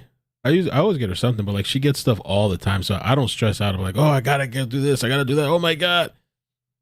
She has a bunch of stuff. She's spoiled all the time. I haven't done nothing. I'm over this Christmas shit. I have nothing. On Christmas, we're going to family. I think I'm going to my aunt's.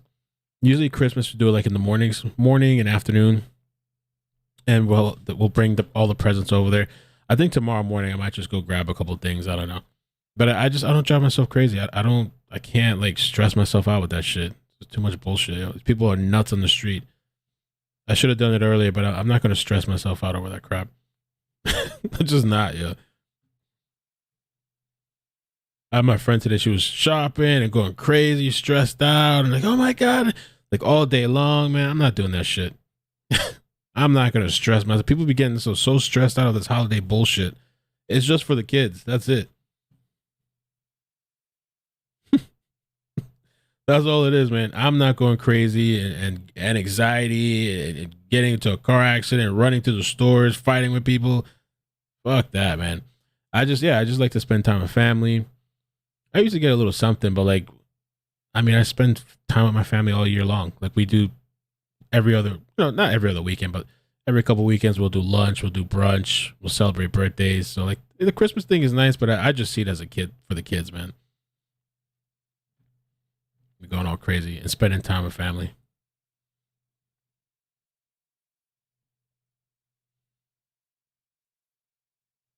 The stores are crazy, right? And I usually for me it's like I usually don't have too much of a hard time. Like I usually can kind of, especially with my family, like I kind of know maybe some of the things. I like to get little thoughtful stuff. So like I'll sometimes walk into Target, or like I think like Target, or I don't know what other store. I feel like Walmart is like ground zero. I feel like with COVID too, Walmart was ground zero. Like I try to avoid Walmart. I feel like that's one of the spots where it just Sky Fox video overseen bullet hole. Let's see. You want to see what that is? Sky Fox Live. You want to see what the hell's going on? Let's end off on a positive note. Something about bullet holes. No, I don't know. Let's see. Sky Fox Live. Is it live or is it an old tweet?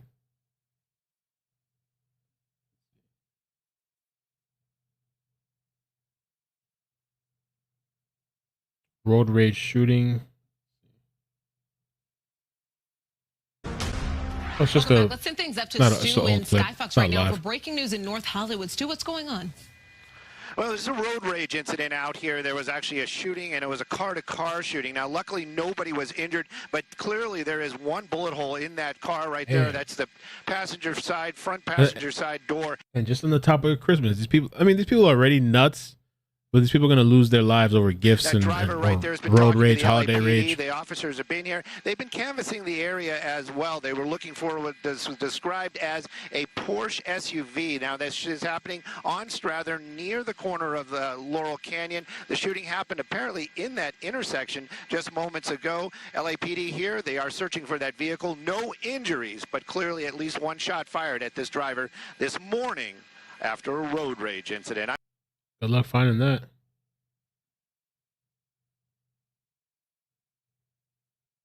I guess this is just, I read it wrong. I guess it's old video. Must have read a Sky Fox video overseen. Okay, I thought it was live. Damn, a drug lab. Look at this shit. LAPD made a large drug bust in Granada Hills when they located an underground drug lab. 2 suspects were taken into custody. Hello? Hi. Baby safe. Oh, okay, we got a chase going too? Oh, no. Okay, bye. There might be a chase. Eliana's going to a chase. All right, so let's check out the meth lab or the drug lab, whatever it is, and let's keep an eye on it. I'm not gonna get excited. Fuck that. No. I'm not letting these people do this to me. They've been doing this shit to me for a month, 2 months. There's a chase, there's a pursuit, but I'm not getting my hopes up. Okay? I'm watching though. I'm keeping an eye. Justin Scott, lieutenant over at LAPD, the impact team. And basically, our guys came across an illegal marijuana grow at this location. We visibly observed narcotics and the suspect. So that's a good news, right? If hopefully the chase happens, that'll be a great way to end off, right? A chase, the baby's safe, right? And whatever. Hopefully nobody dies in the chase, though. That'll be kind of like. Search warrant was obtained for the location. Yeah. At that time, it was discovered in the backyard there was an underground lab in which they were growing substances. You have mushrooms there. You've got what's called DMT. Damn, DMT and mushrooms. Okay. I don't think I could do. Honestly, I don't even want to trip anymore. I don't think I can. I feel like I'm too old for that shit. I don't know. I mean, mushrooms, I'd give it like a hard maybe. And it would have to be a controlled environment, no baby, obviously nothing. Maybe like a getaway, and just like, I don't know, somewhere beautiful type of thing, you know, 1-on-1 maybe type of thing. That's it. I apologize, you have to look that one up because I can't pronounce it. But it's an hallucinogen, and it's a product of those mushrooms. That was mainly what was being grown down there. We did find some fentanyl. DMT is the spirit molecule. DMT is in every living thing, supposedly. DMT comes at, like, when we dream at night, that there's DMT coming out and stuff like that. DMT, some people believe when we die, we release DMT, this chemical thing. DMT, people believe that that's our soul too, or something, leaving to another place or realm or whatever. On the premises, also some methamphetamine. I used to want to try, but now I don't think I can handle this shit. I don't know. Some marijuana. And the reason for the hazmat team here earlier, obviously because of the lab and because of the chemicals down there that are used to process the DMT, they can't take any chances. Everything was rendered safe. All the evidence will be booked. It'll be securely and safely extracted out of here. So we're going to have another team come in from the county that will do that. That stuff could blow up. Once it happens, we'll clear out of here. And then also... Damn, Amanda says, I almost died last time on acid. No thanks. You should have seen I did a video about that. It's in the members area. It's pretty wild. Acid story. There was 2 arrests made out here. There was 1 adult male that was arrested out here and 1 adult female. Perfect. Thank you very much. You got it. Absolutely. Okay, so the pursuit's still on. Suspect may have a weapon. Okay, let me start typing in a title. So if we go, because we're going to switch streams if we get a pursuit. I'm not getting too excited. I'm gonna news chopper 4 is taking off. Okay, so is that NBC? Let me just like act it out. Like hold on a second. Let me just, maybe I'll get into it. There's a chase, guys. I'm gonna see if we get a chase here. Let's just see what happens. Let's try to act like really calm and shit. Actually, I really did. Like, I don't have any hope for this. Actually, I'm not even excited. I'm not like feeling any kind of way. If it doesn't happen, I'll just lay down and go to bed. Fuck it. All right, let's see. So I'm gonna open up NBC, and the title is gonna be. Let me see. Let me come up with a title too. Let me do that in case. Title. The bot's not working either. That's amazing. Title. Okay, let's see. Live chase. I don't know what's the point of putting live because people still come in. Is this live? Yeah. Live chase. Suspect. Armed? Question mark. California.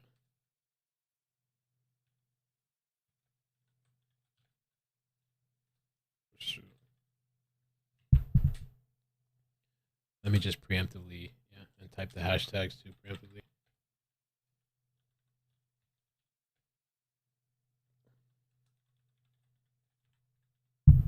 Okay, just in case.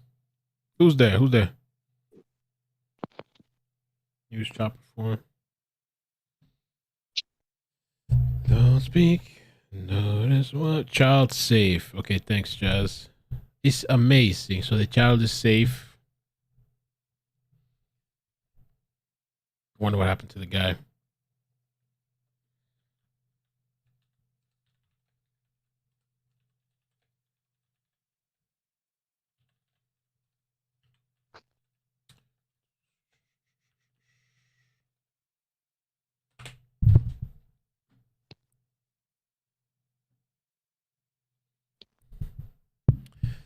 Oh, you know what? I should put the scanner on too, right? Let me see. Something I'll listen to in the meantime.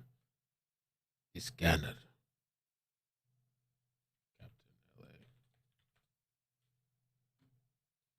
So NBC is on the way, which I think is that chopper. Oh yeah, that is chopper 4, I guess.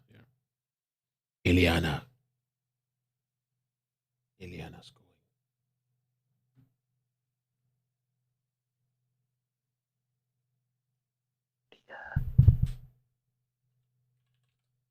Who's that? Mel looking tired. I'm a little tired.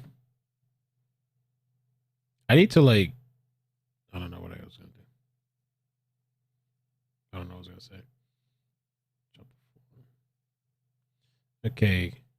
Scanner's coming up. Which one do I press?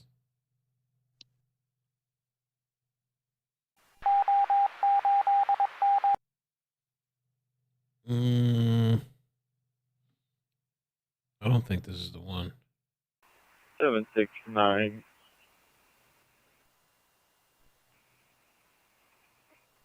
Thank you, Jess. On the name between Burnside and Washington. And they 69 with you came in broken. Okay. 769, stand by. And they 69 code 6 shots, Washington, Burton. Oh, let me get the super chats real quick too before we have. All units correspond to code 6 shots, Washington, Burnside. Common name only. 39863, verify you met with the PR. That's a shame. That was earlier. It says, shame on Nancy. Arson science has been debunked for decades. Leslie, oh, thank you for that super chat. I'm sorry, I'm just seeing it now. Hopefully you're still in the chat. Merry Christmas, Mel, and all the chat. You're my fave channel ever. Thank you. That's a shame. OMFG. I hate CPS. Hate. I'm representing a parent right now whose kid got taken away from her and literally effed by foster. Wait, I think it's like a raped or effed by foster dad. He's currently in jail awaiting trial. Holy crap. Wow. Sorry to hear that. Donna and Jess, 13-month membership. Wow, 13 months flew by. Awesome. Thank you so much for that membership. Make sure you check the members area on my front page of YouTube. I posted a new video a couple days ago. Katrin, thank you so much for the super chat. Says, hey, I'd love to see you show coverage to Cody Aller murder. I try to check that out sometime. I haven't seen that or heard of that story. Lilac Peach, thank you for the 9-month membership. Hello. Amazing. Who's that talking? Oh my God, you can hear me? I'm so sorry. No, you're okay. You're good. We're just chilling. We're waiting for this hopefully a chase. This is my first Discord session. Well, welcome. Amazing. Live. And I'm wondering why I can't see your beautiful face anywhere. You have to look on YouTube. Talking. Yeah, I could turn on the webcam. It's gonna look shitty, but I could turn on the webcam on Discord. It's all up to you. Not on my account. No worries. How do you like? Is your first time using Discord or? Yeah. Did you have a hard time getting in? I did it for you, Mel. Oh, thank you so much. I know it's kind of like a pain. Did you have a hard time? Awesome. I love your channel. Thank you. No, it was super easy setting it up, and I'm like in my 50s. So. I gotta record that shit. Yo, somebody timestamp this. 148. 140. Yeah. Testimonial. Thank you. I appreciate that. No worries. Oh man. All right, let's see. What are you guys doing for Christmas? Anything just family? Everybody's doing family? The chat. Let's see what they're saying. I don't get crazy with Christmas. When I had really nice Christmases growing up, like my stepdad, he would like suspect may have a weapon. He would just do like these nice, like a nice Christmas tree and all that stuff. So, and just a lot of presents. So they were nice, but like as I got older, like the only reason I really kind of do it now is just for Maddie and just like family stuff, just to go or whatever. But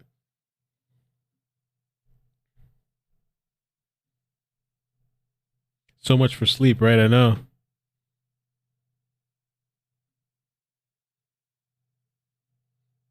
Oh, they play the audio.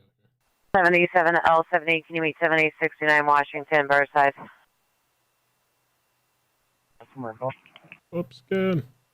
Still nothing from NBC? Clear.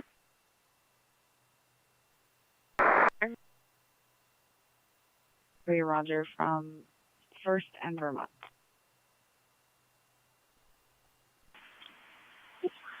Hey, Central Supervisor, meet 185 Nathan Olive. Aggressive 4286 Glimmer Boulevard. Pier no longer hears anyone trying to get into the window. Does not have visual unknown of any suspects still on the property. Additional 4257. Emma. 21720 additional air 449 in progress. 411 South Hamill Road. FD called there en route for subject setting off. Drita, thank you so much for the super chat. I can't thank you enough for being you. I listen every live and I look forward to it always. I really appreciate that, man. Honestly, there was a really nice message. I appreciate messages like that. There's this guy that reached out the other night and he DM'd me. I mean, I won't read like things verbatim, but basically this person told me they're a big fan from out of the country, subscriber since Gabby Petito. They've been hooked the last couple months, and they just told me they're going through a whole bunch of shit, like a whole lot of stuff. And he was like, your videos and your live streams have been a lifeline for me. I don't really know how to describe, as I'm reading verbatim, right? I don't know how to describe it, but I'm not alone in watching your streams. I just want to say thank you for your hard work and all your fun content you're creating. And so I just I thought that was really nice. I've been kind of like the last couple of days, I don't know why, I just been feeling like I need to take, but I can't stop though for some reason either, but I feel like I need to take a little break or something. But I'll do that, like, I don't know, tomorrow maybe, I don't know.